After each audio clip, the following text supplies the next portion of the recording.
Sok bukan sok, apa sok bahasa Indonesianya? Suka? Oke. Dakwah itu di kita atau kadangkala atau seringkali diidentikan hanya dengan ceramah, betul? Makanya ada judul Nada dan Dakwah. Nah, nada Roma Irama nyanyi.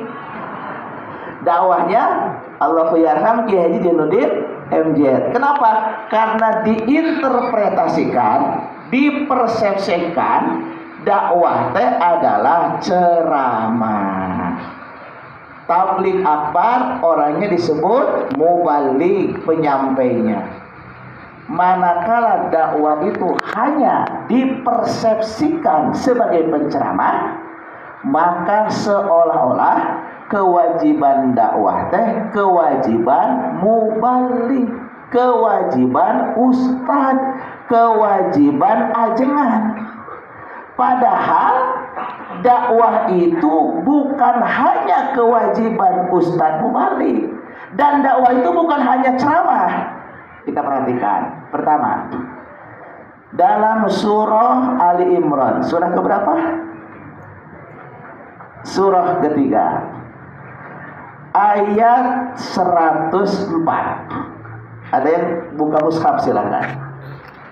Qala Allah Ta'ala fil Qur'anil Karim, a'udzu billahi minasy syaithanir rajim.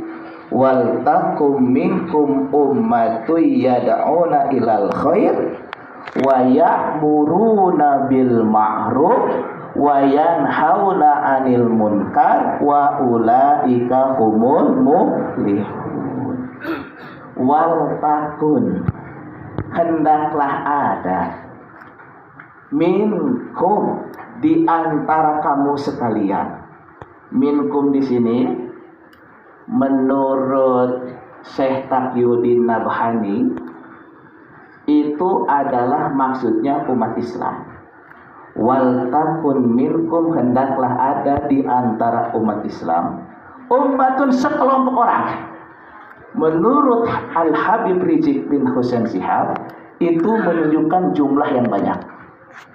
Wal takum minkum ummatun, hendaklah ada di antara umat Islam sekelompok umat Islam yada'una ilal khair, yada'una, menyeru, mengajak, memanggil al khair, kepada al khair. Ma makna al khair? Apa makna al khair? Menurut Imam Al-Ghazali, al khair adalah al Islam. Berarti hendaklah ada sekelompok umat Islam yang mengajak orang lain ke dalam Islam. Nah, da'a, yada'u, du'aan, da'watan, da'i, au da'iyah. Kemudian apa? Ud'u, mad'u, ud'u. Kegiatannya dakwah, orangnya disebut da'i, isim fa'il, subjek. Yang diserunya siapa? Objek, mad'u. Perintahnya ud'u, dakwahilah, serulah. Nah, jadi berdasarkan surah Ali Imran ayat 104, pertama orang beriman teh kudu dakwah, harus dakwah. Kepada siapa? Kepada orang yang belum paham tentang Islam. Yang pertama kepada siapa? Kepada orang kafir. Kafir teh siapa? Innallazina kafaru min ahlil kitabi wal musyrikin. Kafir teh nyaeta ahli kitab, maksudnya Yahudi, Nasrani, dan orang musyrik. Itu kafir. Yang kedua, orang yang belum paham Islam meskipun KTP-nya Islam.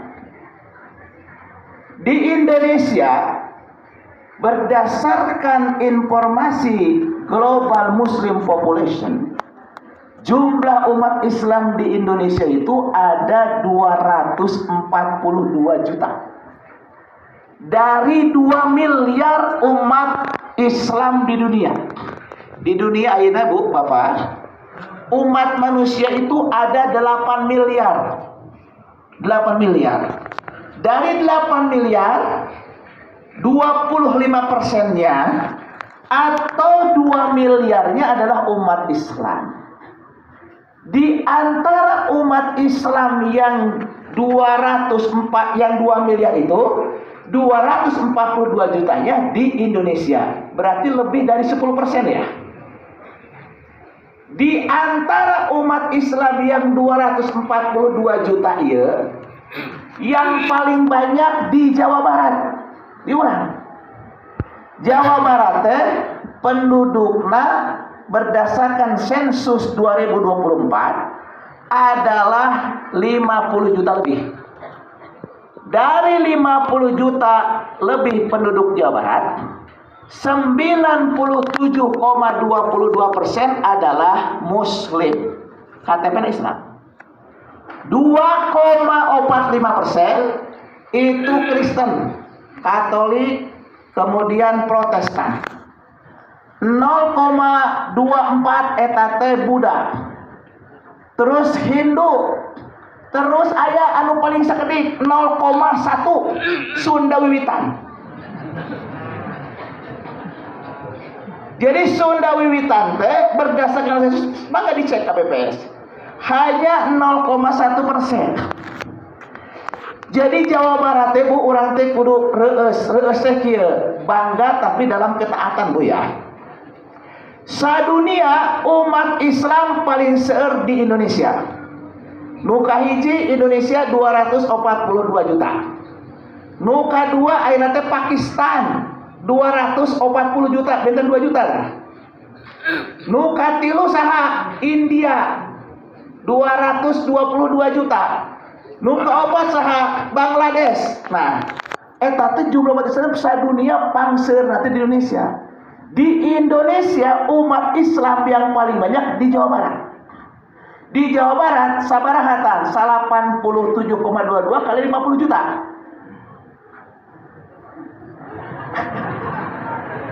Sabaraha Ibu?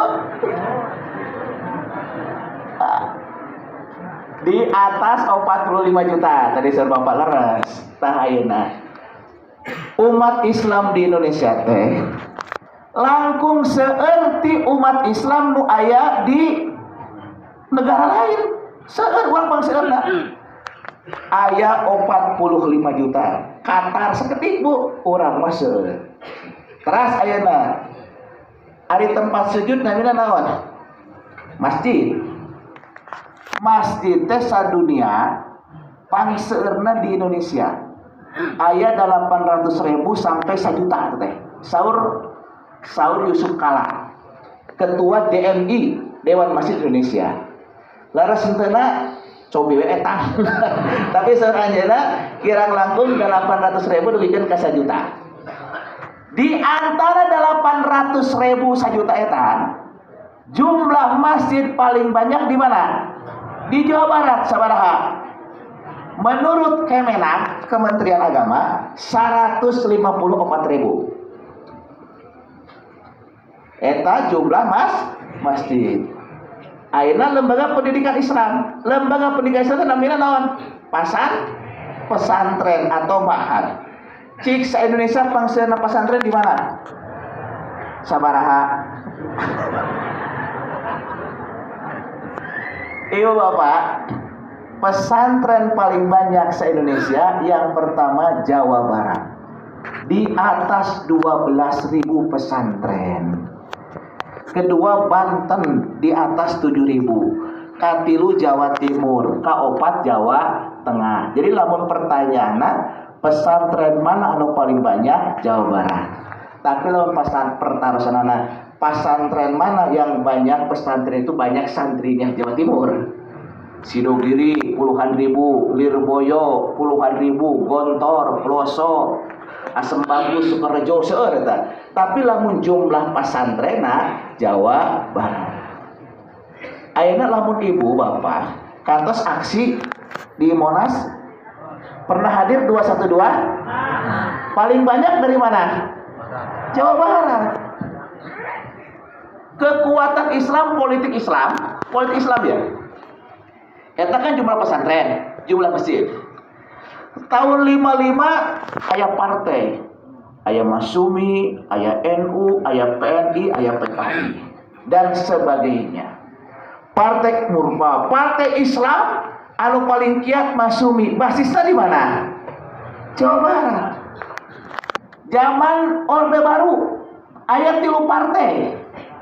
Aya P3, aya Golkar, aya PDI. P3 sa-Indonesia anggota dewan paling banyak perwakilan dari mana? Jawa Barat. Zaman reformasi nabihan partai teh aya PK, jatan PKS, aya PBB, cobi cek. PKS ayeuna 53 kursi tadi DPR. Paling seueur di mana wakilna? Jawa Barat. Nah, pertanyaan anak, jumlah umat Islam di Jawa Barat anu seueur, jumlah masjid anu seueur, jumlah pesantren anu seueur, gerakan politik Islam kuat di Jawa Barat, apakah ini sesuatu yang kebetulan? Tidak. Ini proses panjang. Ieu Bogor, kapungkur aya kerajaan. Namanya kerajaan naon? Pajajaran. Ari kerajaan Pajajaran asalna di mana? Pajajaran di Jawa Barat teh. Pada ngobrol kerajaan dia. Bogor teh Pakuan Pajajaran di Bogor. Saha raja terkenal mah? Prabu Siliwangi. Ari Prabu Siliwangi Islam, Hindu atau Sunda Wiwitan? Di Bogor kapungkur pusat kerajaan Pajajaran. Sebelum jadi kerajaan Pajajaran, di wetan, di timur ada kerajaan Sunda Galuh di Ciamis. Eta teh Prabu Siliwangi teh gelar namina saha? Sri Baduga Maharaja. Waktu kecil namina saha? Pamanah Rasa. Ya orang Bandung, ya orang Bogor aja terang. Ya. Aduh, gua. Ya, ulang. Prabu Siliwangi Raja Pajajaran. Pajajaran teh kawitna ti kerajaan Sunda Galuh di Ciamis. Kerajaan Sunda Galuh Ciamis asalnya dari mana? Dari Tarumanagara. Tarumanagara di mana? Karawang. Sate acan Tarumanagara di mana? Salakanagara di Banten. Jadi Salakanagara, Tarumanagara, Galuh Sunda, teras Pajajaran. Teras kadituna aya Sumedang Larang ka Sumedang. Eta Raja Prabu Siliwangi teh atau Pamanah Rasa istrina seueur. Tapi di antara salah satu istrina aya anu namina Nyai Subang Larang. Nyai Subang Larang teh muridna Syekh Hasanuddin atanapi disebut Syekh Kuro. Ari Kuro teh qoro'a yaqra'u qiraatan qori, artinya orang yang membaca Al-Qur'an. Nah, Nyai Subang Larang teh suwantana bagus membaca Al-Qur'an. Eta Prabu Siliwangi teh nuju istilahnya apa? Inspeksi atau kunjungan, bukan belusukan lah. Belusukan identiknya dengan si eta ya. Nah. Jadi itu Prabu Siliwangi di Bogor. Ka Karawang ngadangu suanten Al-Qur'an dibacakan terus anu ngabacakeun teh geulis.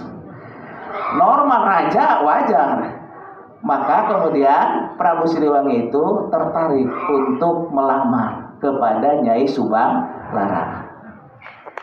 Dina Islam harum muslimah menikah dengan laki-laki kafir, haram, tidak boleh.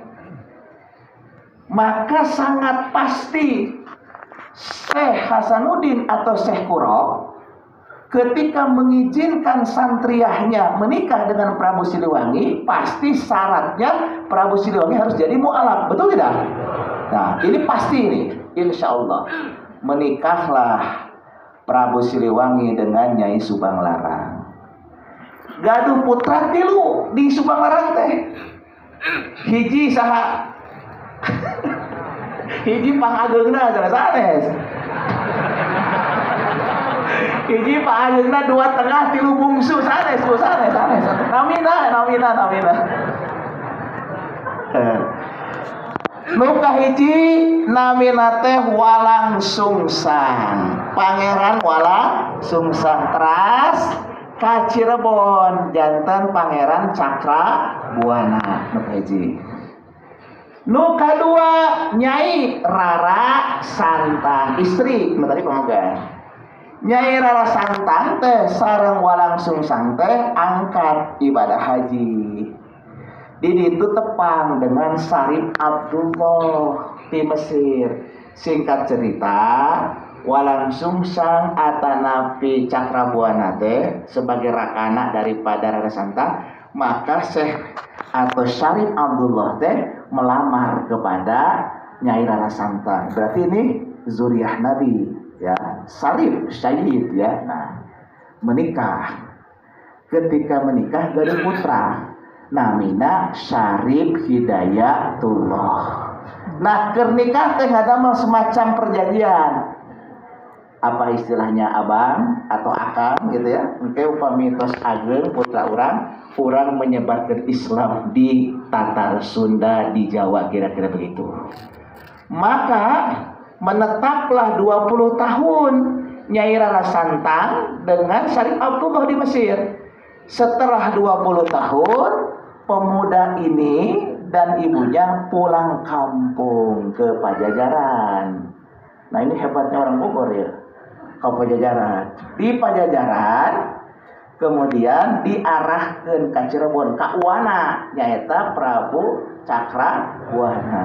Ku Uwana teh di pasihan lahan Gunung Jati. Maka Syarif Hidayatullah teh akhirnya bergerak Sunan Gunung Jati. Berarti Sunan Gunung Jati teh cucu Prabu Siliwangi. Nah, nu kadua. Nu katilu saha? Kian Santang. Wah, ya terang Kian Santang. Emak-emak Kian Santang, alhamdulillah Kian Santang. Kian Santang atanapi Syekh Rohmat. Ka Garut, ka Godog, ka Suci ada Sunan Rohmat atau Kian Santang. Jadi Pangeran Cakrabuana putra Prabu Siliwangi nyebarkan Islam di Cirebon, Kuningan dan sekitarnya. Putrana Prabu Siliwangi Rara Santang menyebarkan Islam dengan putranya di Cirebon, kemudian sampai ke Banten. Kenapa? Karena Syarif Hidayatullah atau Sunan Gunung Jati punya salah satu putra namanya Maulana Hasanuddin, pendiri Kesultanan Banten. Berarti Maulana Hasanuddin itu saha? Buyutna Prabu Siliwangi.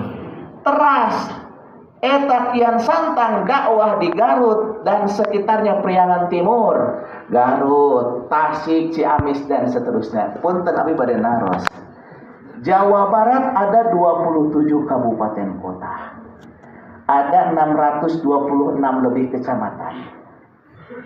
Di antara kabupaten kota yang ada di Jawa Barat, yang menjadi simpul-simpul gerakan Islam di antaranya di mana saja? Bogor, Cianjur dan sekitarnya, Sukabumi, Cirebon dan sekitarnya, Garut dan sekitarnya. Berarti ini adalah bagian dari proses panjang yang dilakukan oleh anak keturunan Prabu Siliwangi.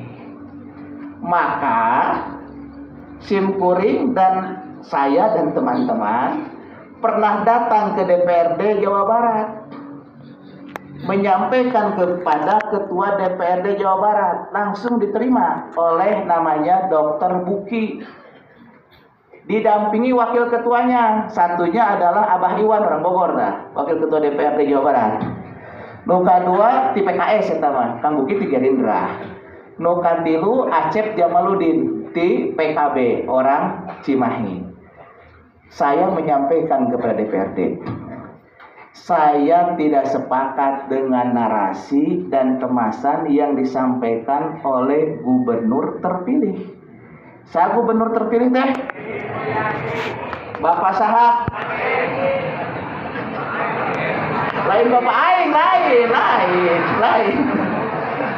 Nah, jadi dia punya narasi begini, kantos sudah mendengar mapan anyar Pajajaran. Apa artinya mapag anyar Pajajaran? Menyambut Pajajaran baru. Nah, saya ingin sampaikan, Imam Syafi'i pernah pendapatnya ada qaul qadim, qaul jadid. Apa itu qaul? Qaul teh kalimah masdar dari qala yaqulu qaulan. Nah, qaul itu perkataan. Qaul qadim perkataan terdahulu, qaul jadid perkataan baru. Artinya ada revisi, kira-kira seperti itu. Bisa jadi Prabu Siliwangi termasuk Pajajaran sebelum Prabu Siliwangi itu menikah dengan Nyai Subang Larang. Bisa jadi Sunda Wiwitan mungkin, bisa jadi Hindu mungkin, atau animisme dinamisme mungkin. Itulah waktu kodim, waktu terdahulu. Tapi setelah Prabu Siliwangi menikah dengan Nyai Subang Larang, maka itu jadid, itu baru. Maka kalau ada orang Sunda bangga terhadap Pajajaran, bangga terhadap Prabu Siliwangi, maka harus bangga terhadap Islam. Karena kaul kodimnya itu bukan Islam, tapi kaul jadidnya Islam. Sepakat gak? Abdi mah Pak, itu USA Pak. Orang Sunda asli. Usah. Asep sedunia ge aya Pak. Saurna menurut Dinas Catatan Sipil di Jawa Barat, nami Asep teh aya ratusan ribu Pak. Eta teh nami Asep, teu acan Yosep, Dasep, Cecep, dan sebagainya. Nah, jantan kieu meskipun kawin mah eta teh landihan, tapi jantan nami alhamdulillahnya. Nah, satusna kieu Pak. Jadi ayeuna ada upaya menyesatkan. Kalau berbicara Islam, berbicara Sunda, kok ada yang mencoba untuk menggiring seolah-olah jadi kepada dunia uka-uka atau dunia dahulu kala. Enggak begitu. Sunda itu identik dengan Islam. Saya berani mengatakan begini, coba perhatikan. Kekuatan-kekuatan Islam yang ada di Indonesia itu berbasis dari Jawa Barat. Terang Jakarta, irah hari lahir Jakarta 1527. Di Jakarta itu kantos lebet ke Balai Kota Jakarta. Aya kaligrafi Arab. Ini surah Al-Fat. Inna fatahna laka fatham mubina. Itu ditulis itu kenapa? Itu buah karya orang Bogor. Hebat Bogor. Waktu dulu di Sunda Kelapa, Jakarta ya namanya, pernah ada perang salib. Tahun 1500-an di Eropa sedang gencar untuk ekspansi ke semua negara. Dengan 3 prinsip, gold, gospel, glory. Di antaranya Portugis. Portugis ingin menaklukkan Sunda Kelapa. Eta tipak Sunda Kelapa itu Jakarta bagian dari Pakuan Pajajaran Bogor. Dikirimlah pasukan dari cucu Prabu Siliwangi dari Cirebon, laskar-laskar Islam untuk menghadang pasukan Katolik dari Portugis. Peranglah di Sunda Kelapa. Maka pasukan Katolik Portugis kalah. Karena kalah, maka Sunda Kelapa dianggap sebagai kota kemenangan, digantilah namanya menjadi Jayakarta. Teras, kita 22 Juni. Indonesia merdeka tahun berapa? 17 Agustus 1945. Ada Piagam Jakarta. Piagam Jakarta itu disahkan tahun berapa? 22 Juni 1945 di Jakarta. Proklamasi di Jakarta, Piagam Jakarta di Jakarta, maka ibu kota negara di Jakarta. Logis tidak? Logis. Tapi kunaon ayeuna bade dialihkeun ka IKN? Nah, ini gara-gara orang Bogor diantaranya. Mereka punya intel. Setiap ada kebijakan yang berpotensi merusak Islam dan negara, nu daremona teh orang Bogor. Nah, Jakarta mah bisa naik kereta, lamun ka IKN mah teu bisa eta diantawisna. Jadi ada upaya memindahkan ibu kota negara itu untuk menghapus sejarah, dan Jakarta itu karena diapit oleh Jawa Barat dan Banten yang keislamannya kuat, maka ada upaya sistematis untuk memindahkan IKN ke tempat yang jauh. Berarti IKN terima atau tolak? Terima atau tolak? Allahu Akbar. Janten Bapak Ibu, orang teh kedah bangga lamun orang Sunda teh Sunda Islam. Sebagaimana orang Madura identik dengan Islam, sebagaimana orang Minang identik dengan Islam, sebagaimana orang Aceh, orang Betawi, orang Melayu dan sebagainya. Jadi narasi kita adalah Indonesia adalah harus Islam, Sunda apalagi. Maka oleh karena itu, kalau kita bernarasi tentang Sunda, semestinya bernarasi tentang Islam. Allahu Akbar. Sabar alami deui ngaosna Bapak Ibu. Dugi tahu sabaraha?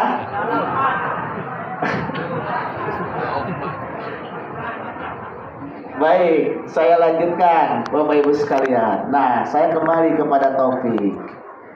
Yang pertama, kita ini harus dakwah. Jadi simkuring saya mengajak, menyeru kepada Bapak Ibu sekalian, keluarga besar Majelis Al-Ihya Bogor, keluarga besar Insan Kamil, keluarga besar santrinya Abitam, keluarga besar muridnya, pengikutnya, jamaahnya. Mari kita melaksanakan trikora. Apa trikora? Oh, lepat. Sanes. Mau tahu? Trikora itu 3 komando Rabbul Alamin. 3 komando Allah Subhanahu wa Ta'ala. Nu kahiji naon komandona teh? Dakwah. Wal takun minkum ummatun yad'una ilal khair. Nu kadua naon? Amar ma'ruf wa ya'muruna bil ma'ruf. Nu katilu naon? Wa yanhauna 'anil munkar, nahi munkar. Nah, aya wa ya'muruna, aya wa yanhauna, eta teh wawna teh lil atfi wau atop. Ari wau atop orang Sunda wau atap gitu ya. Nah, eta teh hukumna mutlaqul jam'i. Ari mutlaqul jam'i teh naon? Satu kesatuan yang tidak bisa dipisahkan satu sama lainnya. Jadi kalau kita dakwah harus amar ma'ruf. Kalau amar ma'ruf harus nahi munkar. Nah, kalau kita melaksanakan trikora, 3 komando Rabbul Alamin, dakwah, amar ma'ruf, nahi munkar, wa ulaika humul muflihun, maka kita termasuk orang-orang yang beruntung. Jadi kalau kita ingin beruntung, kita harus berdakwah, harus amar ma'ruf, harus nahi munkar. Dakwah secara spesifik ada takrifnya, ada definisinya, ada dalilnya, ada segmennya, ada metodologinya secara spesifik. Amar ma'ruf secara spesifik ada takrifnya, ada definisinya, ada marhalahnya, ada caranya, ada segmennya. Begitupun nahi munkar. Jangan sampai kita salah menilai dakwah pakai dalil nahi munkar, atau menilai amar ma'ruf bukan dengan dalil dakwah, beda. Nah, ini yang harus dipahami. Kalau dakwah mah keluar, makanya dalilnya ud'u ila sabili rabbika bil hikmah wal mau'izatil hasanah wajadilhum billati hiya ahsan. Nah, serulah mereka orang kafir ke dalam Islam bil hikmah. Jadi kalau ibu-ibu gaduh tatanggi orang kafir, orang Kristen, orang Hindu, orang Buddha, ibu ngajak mereka ke masuk Islam, boleh tidak? Boleh atau tidak? Boleh atau harus? Harus. Perintah itu teh. Jadi kalau ibu-ibu boleh begini, misalkan di komplek punya tetangga orang kafir, bapak atau ibu, kita sudah lama bertetangga, bapak itu baik, tenaga yang baik, tapi kita itu ingin kebersamaan kita bukan hanya di komplek di dunia, tapi juga di akhirat. Dan bapak ibu akan bersama kami di akhirat kalau bapak muslim, maka bapak saya ajak masuk Islam. Pernah begitu? Perintah, wal takun minkum ummatun yad'una ilal khair. Ud'u bil amr, dari dakwah, da'a yad'u, duaan dakwatan, da'i mad'u, ud'u perintah bil amr, ud'u serulah, bayangkan. Perintah Allah. Terus kata dia tuh begini, ibu jangan seenaknya ngajak-ngajak saya.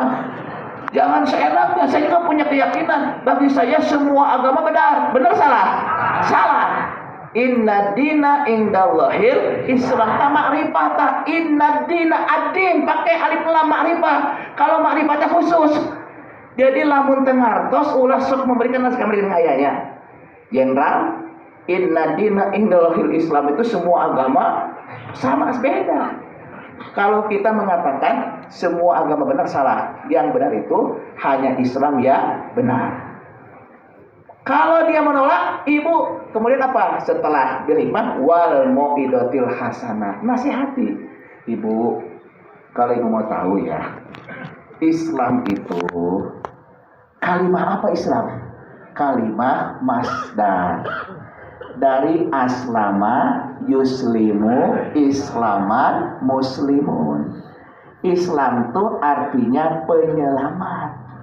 Di lamun di logat aslama fi'il madhi maklum telah menyelamatkan, yuslimu fi'il mudhari maklum sedang akan menyelamatkan, Islam masdar agama penyelamatan, muslim isim fa'il penyelamat.